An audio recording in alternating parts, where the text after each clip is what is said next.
Good morning. It is Wednesday, April the 24th, and this is The Drill.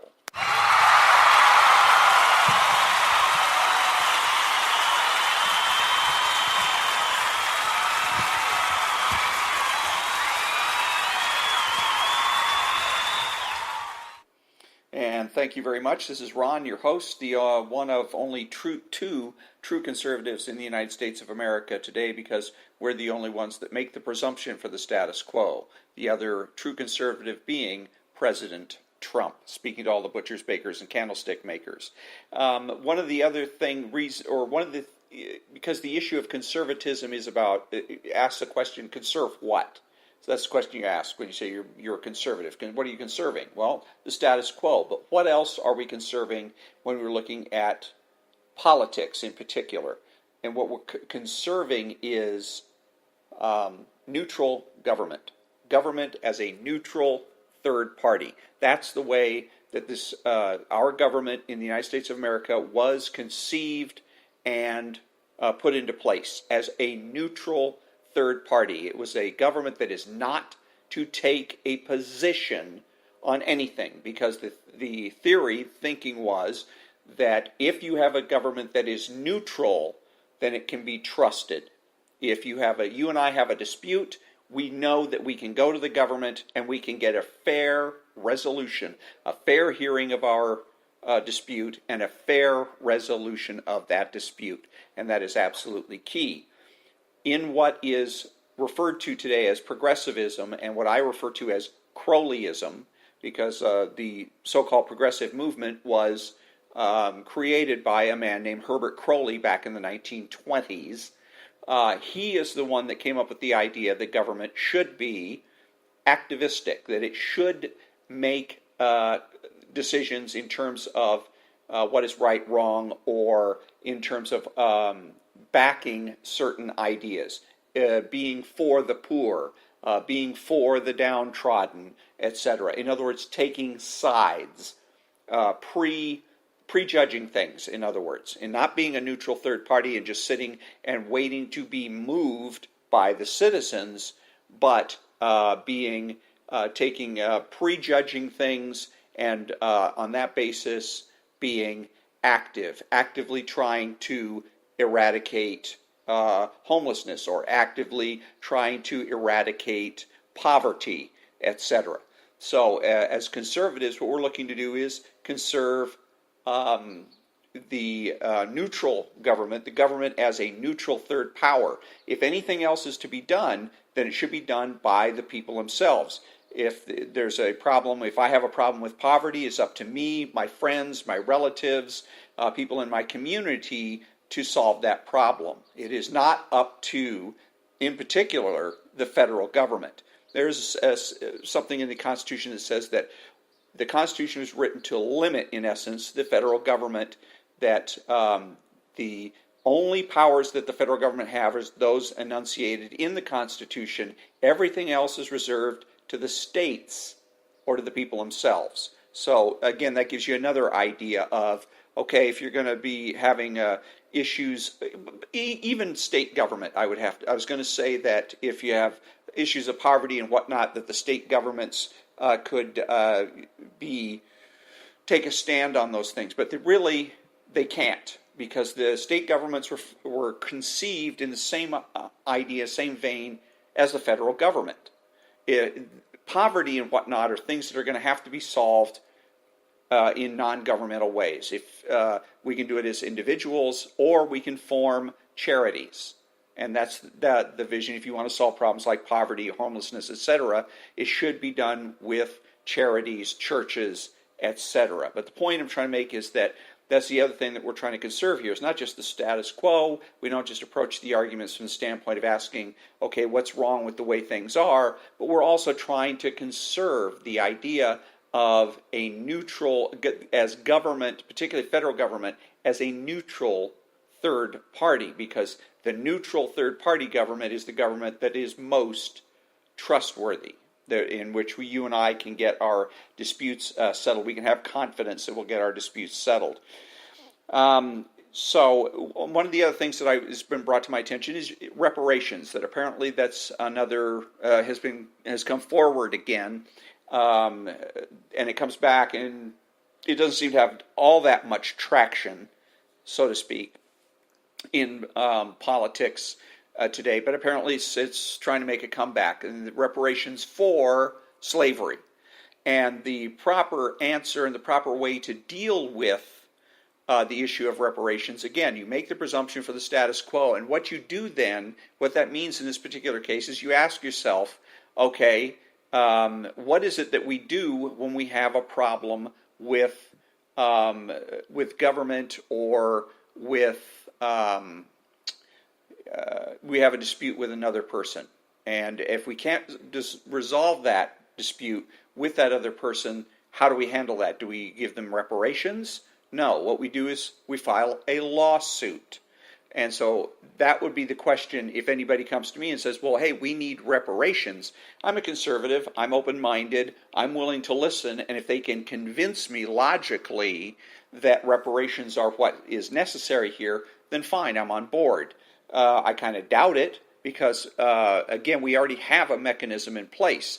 If people today can demonstrate, prove, they have evidence that they have been damaged as a result of the slavery of their forefathers and mothers, then they can bring a case in court and seek to recover damages.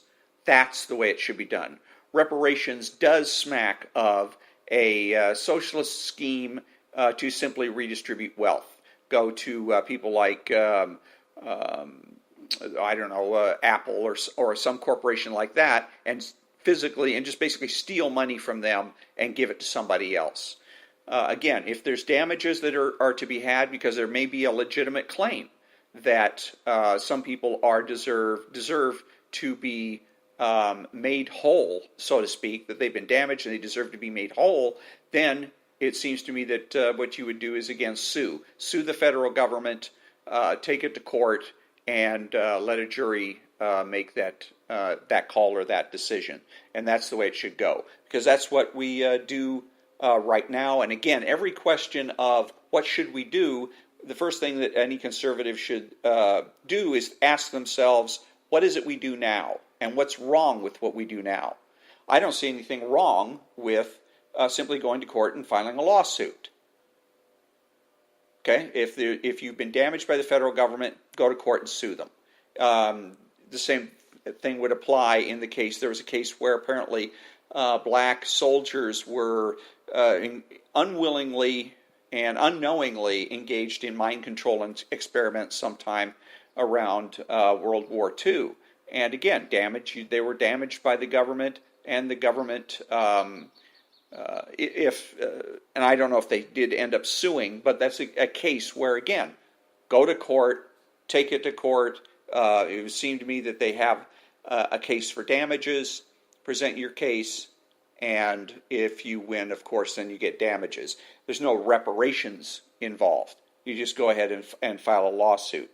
But, like I said, I'm open-minded. If somebody can explain to me why it is that the current way we're doing things isn't working or can't work to provide justice, to provide a way of making people whole, and that reparations is either the only or a better method of doing things, I'm willing to listen to that. But again, I doubt it. And I do see it as an income redistribution issue. But the key, again, is when you're going to be a conservative is not to be reactive, reactionary, dogmatic. So many people that call themselves conservatives will just simply find out, they go find out what is it the left thinks, what is it the left wants, and I have to be on the opposite end of this. No, that's not what being a true conservative is all about. Being truly conservative means you have an open mind. I make the presumption for the status quo, but I'm not married to it. I'm not wedded to it. If there's something better, I want to know about it, and I want to institute what's better.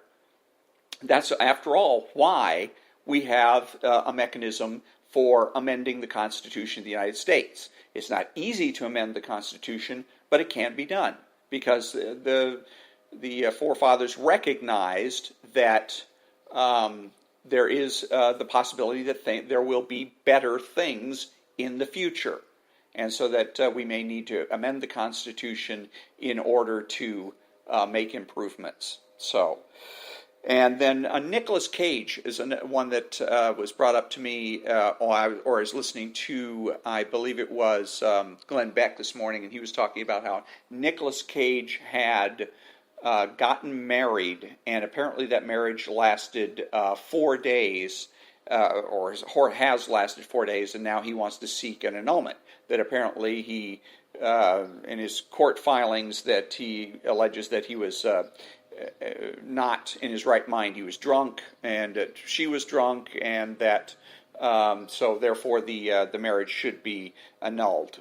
She has a different idea. She's saying that the marriage, of course, is valid, and so she wants to go ahead and continue to be his wife.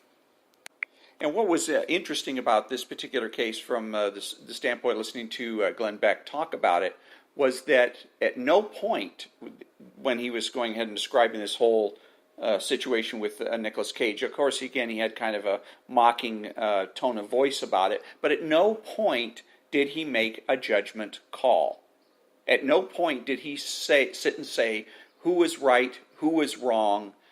Did he make a judgment call about, say, getting married while you're drunk? Bad idea. And all he simply did was, I think he was reading, perhaps part of it was that he was reading from a newspaper story, but all he did was basically describe events. He remained neutral. There's times to remain neutral, and there's times when you have to take a stand.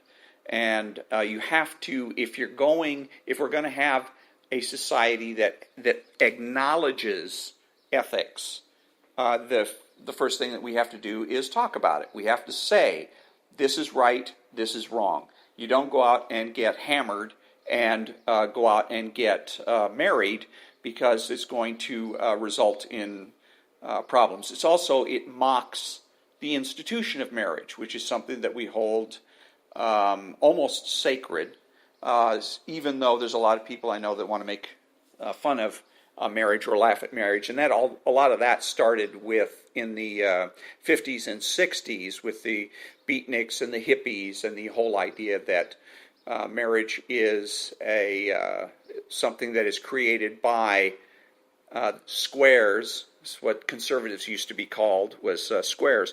Created by squares to control people, and that one should be able to be free to do what one wants, be with whoever one wants for as long as you want to be, and then free to leave whenever you feel like it, and that the constraints of marriage are artificial and should basically be ignored. But doing what you want because you want to is not a reason for change.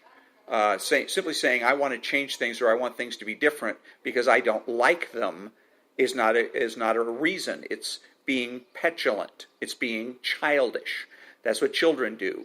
That when you're going to decide whether or not something needs to be changed, you need to go through a rational process. You need to take a look at the facts and put them together in a logical way to draw a conclusion and to make a determination as to whether or not something continues to be beneficial or has become a detriment. And as much as people would like to laugh at marriage and scorn marriage, marriage is not a detriment to anybody's life. It is a positive force. How people enter into marriage there may be wise or unwise unions in marriages, such as the one that Mr. Nicolas Cage got involved in. So you can say it was an unwise union. He shouldn't have gotten married in the first place. And ladies and gentlemen, use this as a negative example. Don't follow Nicolas Cage's example. If you're out getting hammered, don't run off to Vegas and get married. Bad idea. So, and that brings us to the conclusion of another episode of The Drill. And until next time, thank you very much for listening, and have a great day.